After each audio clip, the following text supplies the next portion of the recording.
This is our T34, and a lot of you have been asking over the past months, maybe years, is when are we going to start going and doing some more work on it? And the answer is very, very soon. We've only just had to put down a couple of £1,000 worth of concrete just so we could get it out of the shed, because I didn't want to get the road wheels all stuffed up with mud. But now we're going to get it moved over to our other secret alpine location, Northamptonshire, and get it in the paint shop and start going through it. Again, I know we've got a bit of primer on, but it's going to want sanding down and going over again. The interior is going to want cleaning again, but basically it's all needle gunned inside, ready to go. So we're going to start getting back on with this, and hopefully when we get over to our other workshop, we'll be getting on with it very, very soon. But in the meantime, we've got many other things to do. We've got other vehicles to get ready for our local show, which is Operation Market Harbour, link in the description, which is on the when? 1st, 2nd, 3rd of August. 1st, 2nd, 3rd of August, I knew that. I don't even know what date it is today. So we don't have a lot of time. How long have we got? Just over 3 months. Just over 3 months to get an Antar ready, a trailer ready, about 6 tanks ready that aren't ready right now. So it's no pressure really. So we've got lots of bitting and bobbing to do, and bobbing and bitting. So this video really is not very well structured, but it will just be getting as much done as we can. My job today is I want to get the Chieftain that we put the gearbox in the other day finished off. So I've got the oil to go back in, bleed the steering tillers back up, test it out, make sure it's okay, put the armour back on, and I want to drive it in here, which is, don't show in there because we've got that Land Rover that people want to see more of, but we're not going to show any more of that for a bit. There'll be more on that Land Rover soon. Anyway, let's get something done. And this is our Antar, and hopefully today as well, if we get going really well, which I'm sure we won't because it's already 12:30, we're going to fit the steering ram back on, which we took off earlier, and I'll show you the video of that. And then we're going to have a go at mending the charging issue on it. And then we've got the airlines to sort, and a few other little bits and pieces. But the Antar isn't too far away from being ready. Got some new tyres for it. Very expensive. But let's crack on with this Chieftain for now. There it is. How hard can it be? Oh, I bought some LMF. I can never say it. LHM Plus. Because our first job is to bleed the steering brakes. We can spill all that all over the place. Right, so that is for the steering. And all I'll do now is slacken off that bleed nippler there. And Seb's going to get in the front and work it, and then we'll bleed that. And then same the other side. Top that back up with oil. I'm probably going to flush it all out, so until whatever comes out is green, not brown. You see what I'm saying? I'll make it so it's fully serviced. We're going to need to put a bit more oil in the gearbox, aren't we? Because she's only just on there, but it's nice gold oil, not dark chocolatey black, which isn't what you want in your gearbox. Right, so Seb, if you want to get yourself in the position.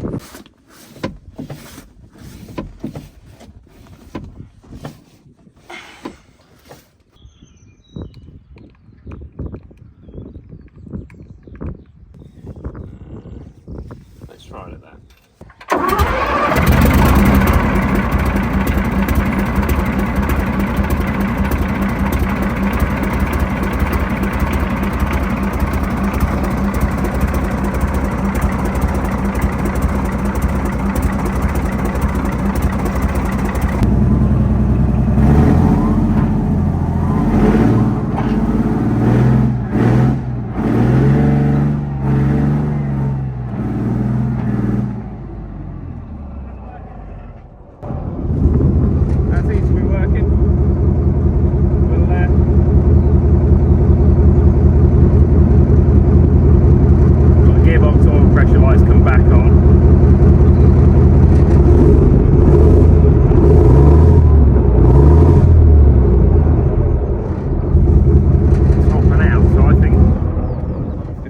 Knacker it up. Let's make sure that it's definitely got enough oil in it. Great. That's gone all over that seal's come out there on that. Then, oh, wonderful! So that's 200 quid worth of oil thrown away. Tanks are great fun, aren't they? Yeah, that's all that oil gone. Good. People people wonder why I don't like these things. That's going to need cleaning, and now we need 200 quid's worth more of oil. It literally lasted 50 seconds. Brilliant. Right, on to the next thing. See the seal sticking out there? And that's because I haven't actually got the filter on very well, look. That one in that corner, you can't line up very well. Clearly, your best option is to take it off, seat the filter properly. So there we go, I'm going to take it to the bench, turn it upside down, seat it properly, replace the seal with another old seal because I don't have new seals. Right, so what we've learnt here is it hadn't blown the seal out. It just wasn't seated at all level. The original seal is fine, it hasn't blown that at all. What it had blown out was the bit of silicone I put around the edge. That was the only thing I think actually working as a seal. Look, you can see I've missed it because it's put a nick in it there. I'll die grind that back. Well, that was an expensive error. Good job with professionals.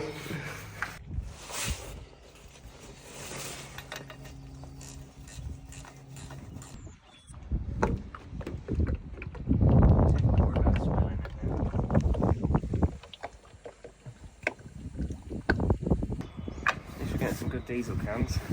Right, 300 quid worth of oil down the drain. It's not even his fault, it's my fault.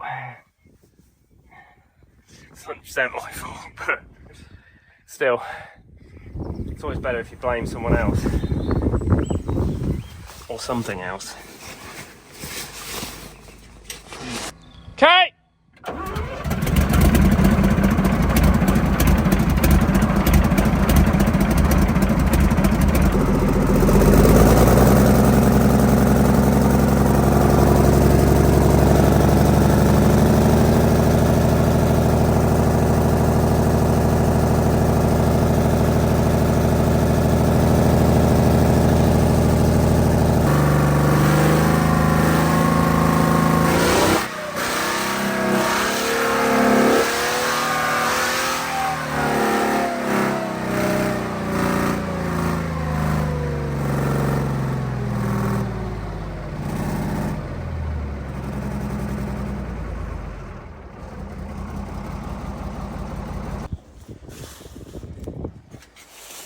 So, that time it didn't itself. Which makes a change, if only it did that the first time.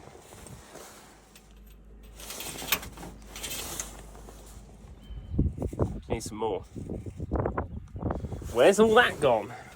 The remainder of the oil that we drained out a minute ago was actually quite black. It was 20 litre chloride, so technically it was an expensive gearbox flush and tidy up operation, but might actually benefit the gearbox in the long run. Get all of that dirty oil straight out. You'd think just changing the filters and draining it overnight would be enough, but it's clearly not.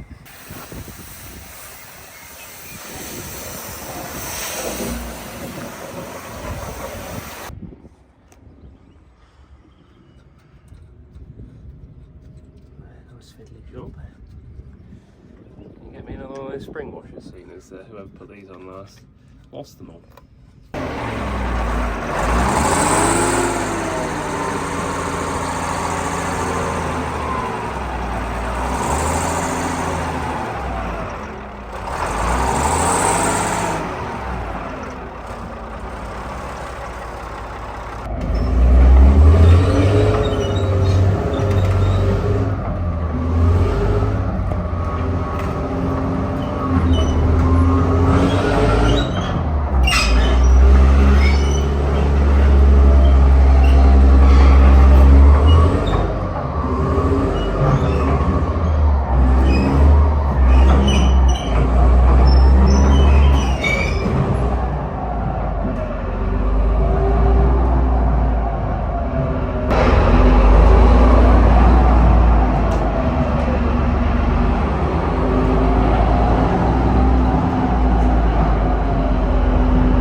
So it's a pretty good reminder now why tanks are not as fun as everyone seems to think.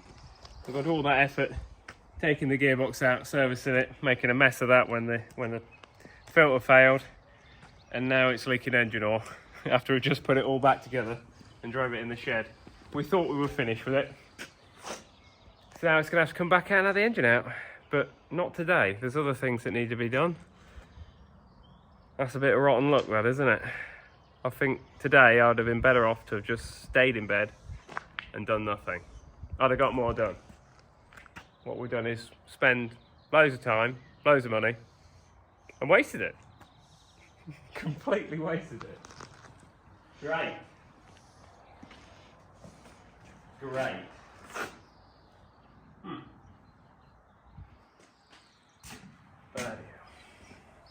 The next morning, we had a special guest turn up to the farm. Oh, I've got to look cool to that. Yeah. Breathe in.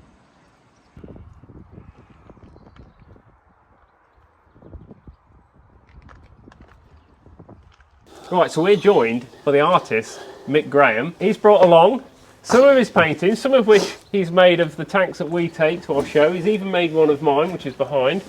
He's even painted on the Chinese eye, which he's going to talk about in a minute, because people like us don't understand any of that.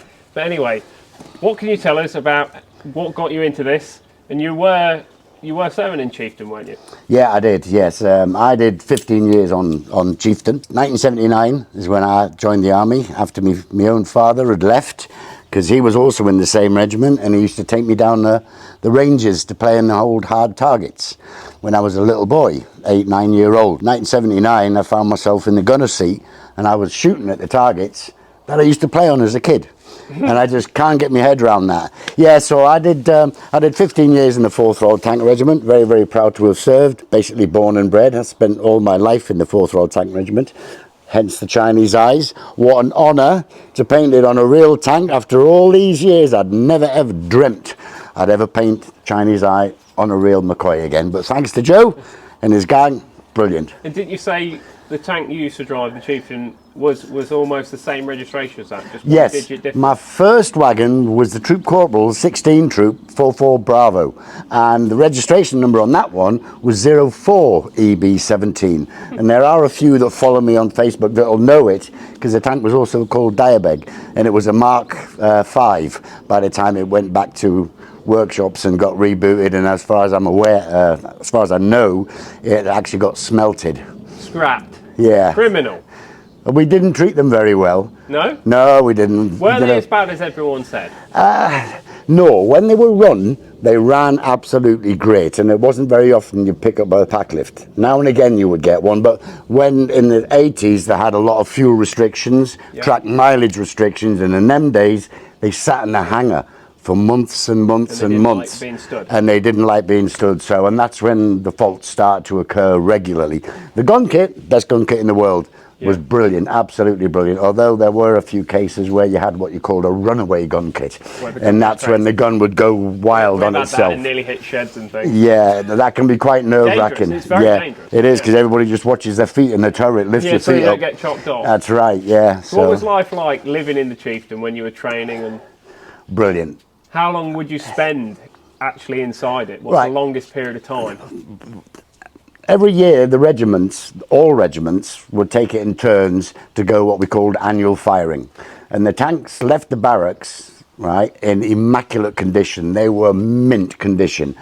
Did that annual hone of firing range period, which was usually about a week long. And then from there, you went straight onto the training ground on Saltau. And you spent 2, sometimes 3 weeks on Saltau as a crew, living on them, doing everything tactical, because in them days the Cold War was still live, it was still serious. We weren't allowed to take photos or anything, but we all had them little miniature cameras, the 110s, and we used to sneak photos here and there, which is why there's not a lot of it. Whereas today online you see challenges, everything, and everybody's pausing on them.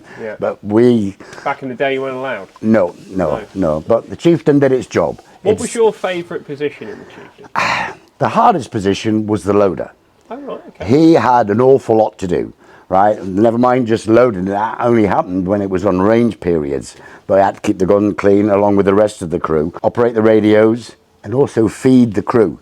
as well. Oh, he was the chef. He was the chef, right? Although we would pick and mix sometimes, you know. But generally, the loader. Generally, was a loader. And when you're sitting closed down, fully tactical, the loader would, anybody want a banjo? And he would make some sandwiches and hand them across the breach to the gunner, hand one up to the commander. The gunner would depress the gun and he'd crawl under the gun and hand one to the driver. The driver would lean back and everything was covered in fingers, and it didn't taste the same if it never had fingerprints all over it. And oil. With oil, that's the one, yeah.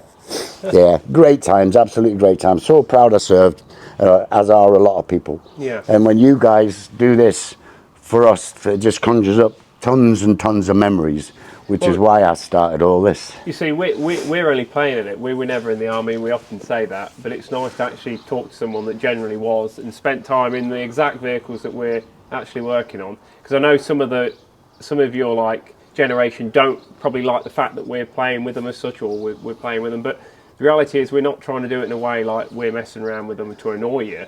It's like if we weren't doing what we're doing, they would probably be scrapped. That's the reality. And like we get a lot of people say to us, oh, why is the gun not in stab? And the reality is, after 30 years of it living out in the rain, it's a wonder it runs, let alone, you know, that gun kit, like you were saying, was top of the range back in the day, was highly sophisticated. There's so much, even we've delved into taking them to bits, they're so fine tuned, and such the tiniest little thing can break them. Like you can't expect them to work. And as we're going to show in a bit, you're going to get in and hand crank it round and tell us just why we don't do it anymore. I better do some press ups. But anyway, what got you into doing the painting then? I always kind of dabbled in it when I was a young lad, back in the 70s when I was still at school and that. I used to build lots of model tanks and stuff, like we all did in them days, airfix and stuff like that. And then I did a few pictures, and somebody in the regiment had seen one. They says, oh, Mick, can you paint me one? But can you paint my Chieftain fighting Russian tanks in Red Square? And I kind of slopped something up, and I was never any good, never took it any serious. But I did sell quite a few and got a few commissions whilst I was in the regiment, but never took it serious. No. Then I left the army in 1979, took a whole different path in career, to get away from it as far as I could. I took up fishing. And then that all changed, and it was my current wife, Marion, who said to me only 7 years ago, Mick, did you used to paint before I met you? And I went, well, I kind of dabbled in it, but never serious. She says, why don't you give it a go again? And I've never looked back, and I'm a lucky guy. You were saying that you'd been to Tank Fest and selling your paintings for the last 9 years, was it? Yeah. So I've done all that, and it's great. And now this year, Market Harbour. Looking forward to it, because this is going to be a belter. I did a recce last year at Market Harbour. I didn't take any gear. I just took me, the car, and a sleeping bag, and I roughed it the way everybody else does. And to see these vehicles, the enthusiasm, and it's so relaxed. There's still some control, there has to be, because there's tank movements, but the atmosphere in that place was fantastic, especially when I got a cabbie on Adam Best's wagon, which is why I painted his over there. There you are, look. With me sitting on the top. But I believe you've got something special for the show this year, haven't you? Yes, what I've done for the show, because it's my first time at this show, I have donated an original size Morning Mist print, signed and numbered, framed, ready to go. Right, so to win this photo, you've got to pre-book your tickets online to Operation Market Harbour, and the link will be in the description. And when have you got to do it by, Mick? By the 31st of May, this month. Only pre-booked tickets will be included. Anything after that will not be included in the raffle draw. And then you can personally, whoever wins will announce it on the 31st, and whoever wins can collect this painting from me in person. I'll sign the back of it for them and everything at Market Harbour, either the Friday, the Saturday, or the Sunday. We'll see you there. Oh, the smell, and especially when everybody was farting at the same time. It was horrendous in here.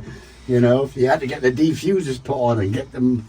That is the point. When someone did it inevitably need a number two, say you, and you've got the commander behind you, what would you have had to have done? Right, well, officially, what we used to do was there was actually a poo bag.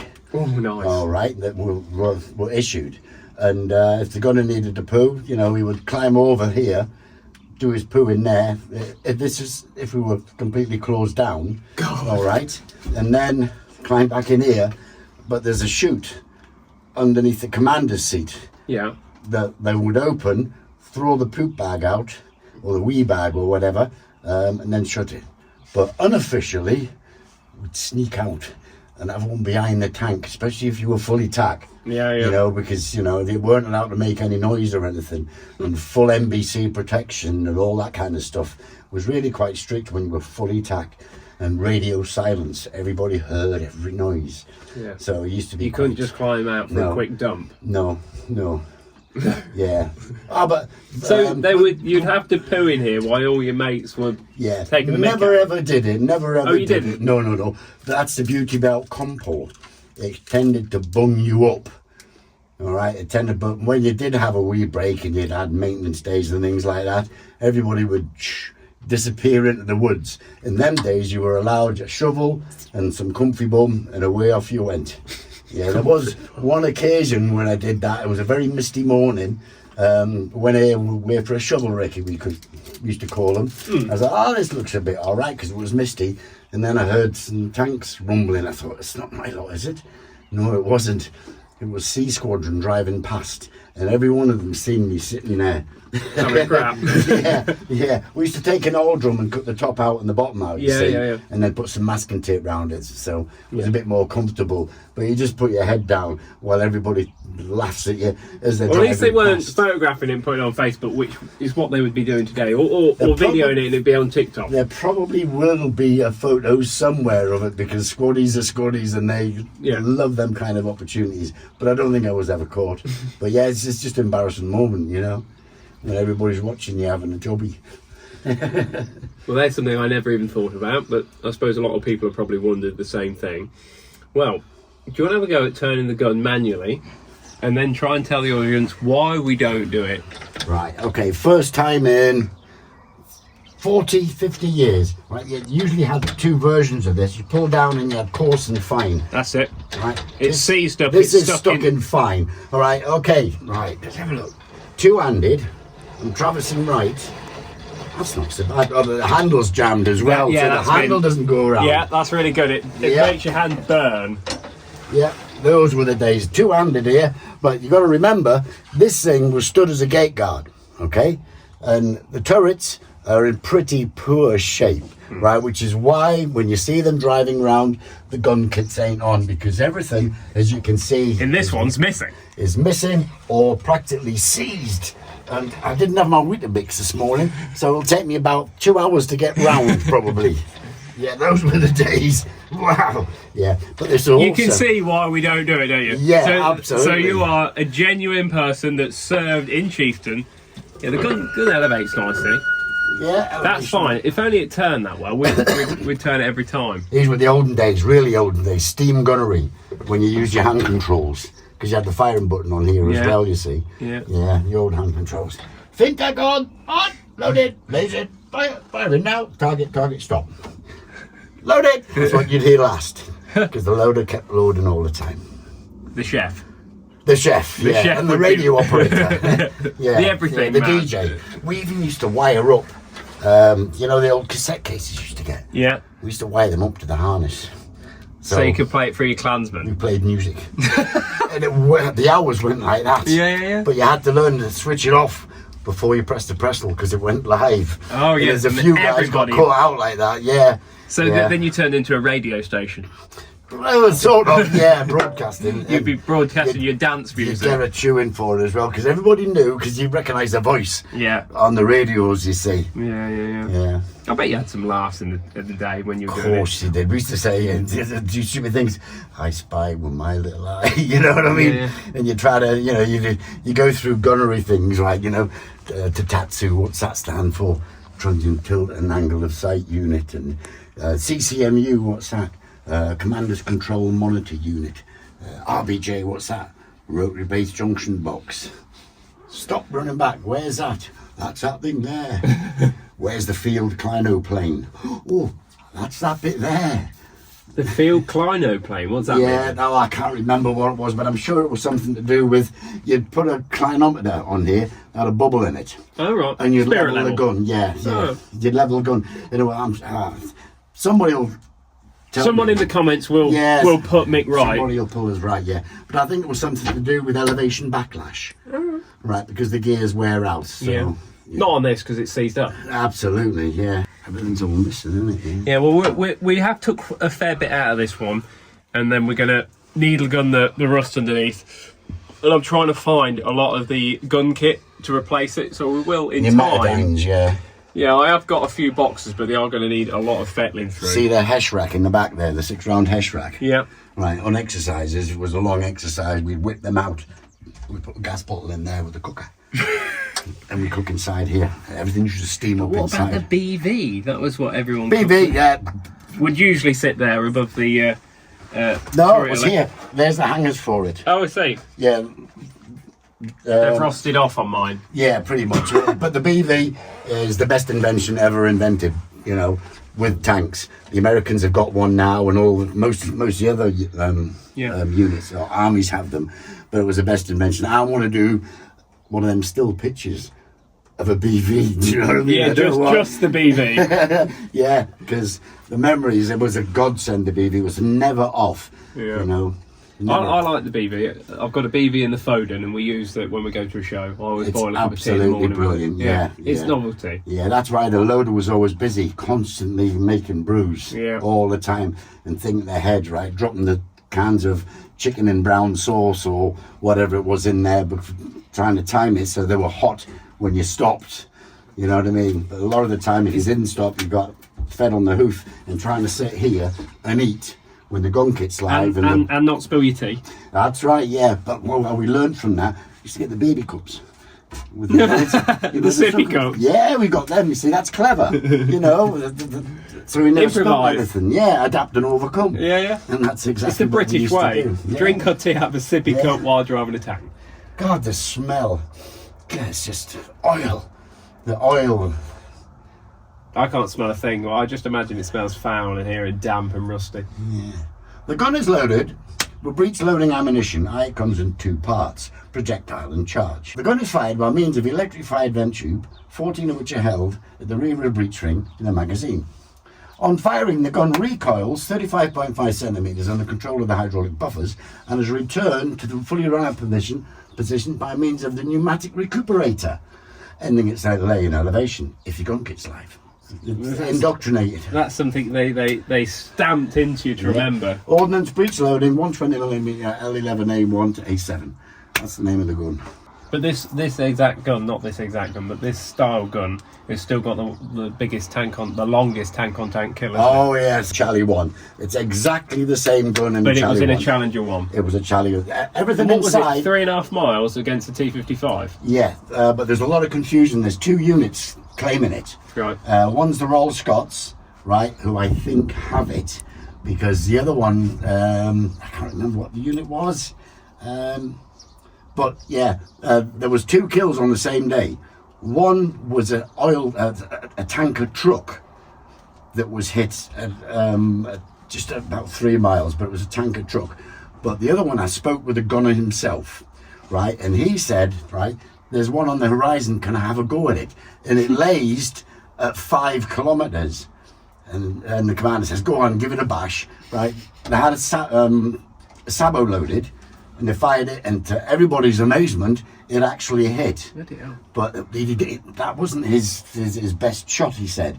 He says what his best shot was, he was moving forward, the whole regiments were all moving forward, and he seen a BMP reversing out of a tank scrape, right? So it was reversing full pelt. And they're quick. Yeah, and he had a Hesh round loaded, right? Mover on mover, and he blew the turret off the BMP with it. He said, I've never felt so proud in all my life. Do you know what I mean? Absolutely. From tank to tank, you know, it's absolutely astonishing, the real stories that you hear. So, and that puts a little bit of authenticity when I do my pictures. Yeah. You know, because I've lived it. But you spoke to the actual guy then that got the Absolutely, longest kill yeah, streak, yeah. and it still stands to this day, the longest tank on tank. Yes. confirmed kill. Confirmed kill. Confirmed kill. But as I say, there's the two units. There's a bit of a dispute Yeah, about the it. fighting that it was them and it wasn't. Yeah. Well, you always get that. Absolutely. A bit they're of all trying jealousy to claim there. it. Yeah, so You absolutely. can't blame them for wanting to try and claim that. I think my record was when I was a gunner. I'd not been a gunner for long, but I was a troop leader's gunner.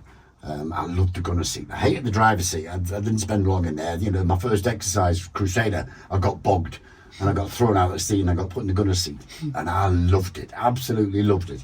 And I happened to be laid on a target on Hoona Ranges, you know, just scanning around, and then you hear over the earphones, take the hard, or like at the time it was call sign, 4-4, take the hard. I was like that. I was on it. Bang, literally 3 seconds at the max. I pulled the trigger and I took the turret off the Sherman, and that's why I got addicted to gunnery. Absolutely loved it. Became a gunnery instructor myself. So you destroyed a Sherman? Yes, I did. Oh, that's going to upset the World War II brigade. That is, they're not going to like that. We used to fire at all sorts of stuff in the olden days. There was even panther hulls. Yeah. Right, you know the old recovery Shermans they have. Yeah. A lot of them were downrange there as well. And now there's people trying to glue it back together and paying hundreds of thousands of pounds. Right, yeah. It was you buggers that blew it all to bits. It's sad when I see Chieftains on the range full of holes now. Yeah, now the role rehearsals. Yeah. Now these on the range is getting shot at. Yeah, and what you guys do now, it's just a fantastic honour to be here because we admire what you guys do. Right? Well, this one definitely will never end up on the You range. will always get the odd train spotter that, you know, knows it's this way and knows it's that way. We all know that. But this is now 2025. These tanks are long obsolete. They don't work anymore. Right, they're too expensive to maintain and get into working condition. Very, very few are in working condition. And it's not like you can fire them anyway because it's totally illegal. This is just a tube now. Yeah, it's just a piece of pipe. That's right. So when it digs into the ground, I know it's sacrilege. It hurt me when I seen it because I was on it. But 30 years of rainwater dropping down the barrel, that barrel's pitted to buggery inside. You could never fire a shot with it. It's just wonderful to hear and see them moving because it could have been a hard target at the end. Like a lot of them did and are still. Yeah, and that's really quite sad to see. I used to work at the Rangers at Kakubri. I did a 2-year post in there, and that was fantastic with the stuff we used to blow up. And that's the first time I'd seen a Chieftain, right, with holes in the belly plate, right, because it was all secret then. Yeah. And that vehicle is still there at Kakubri Rangers, and it's still got all the gear in it. It's PP3, I think. So it's on the side of the hill. But that really opened my eyes, thinking I've got to go back and crew these because I was only a lance tank at the time. Yeah. I've got to go back and crew these. You know. Now you've seen one pepped to bits. Yeah, and I'm like that. Oh dear. Even with shush prac rounds, you know, they've been fired, or Hesh rounds been fired at the side of the turret. Right. See all the scabs have come off on the inside. Yeah. You would be knackered. Absolutely, You'd be knackered. You'd never stand it. They're not impenetrable fortresses like everyone thinks they are they? No, that's right. No, they're not. No. And we thought they were at the time. You know, at the time, it was the best tank. It certainly had the best gun, and that's what the Russians feared more than anything, because our guns were highly accurate. Even if the vehicle were broken, we'd still pick you off. That's because the gunners were shithole, though. Yeah, that's right. Well, thank you for coming in and spreading that bit of information and history about being inside the Chieftain. We've really enjoyed you being down here.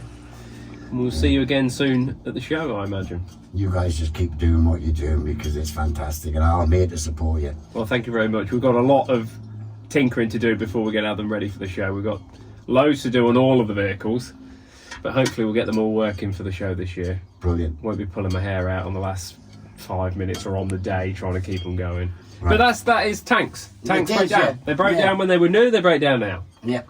But no, appreciate you coming down. No problem. Now get that winch so it can get me out of this turret.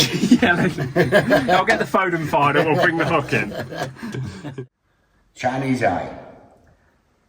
Originally belongs to the 4th Royal Tank Regiment, who carried them on all A vehicles.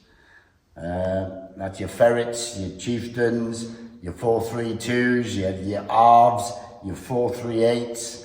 As well as stalwarts as well, because they were classed as A vehicles. Presented basically, cut long story short, presented to the regiment by a Chinese general who came across to the UK in 1923, I think it was, and he commented on the, I think it was a Vickers Mark I vehicle. He commented on the not having an eye, and basically it says, no can see, no can save, no can chop chop.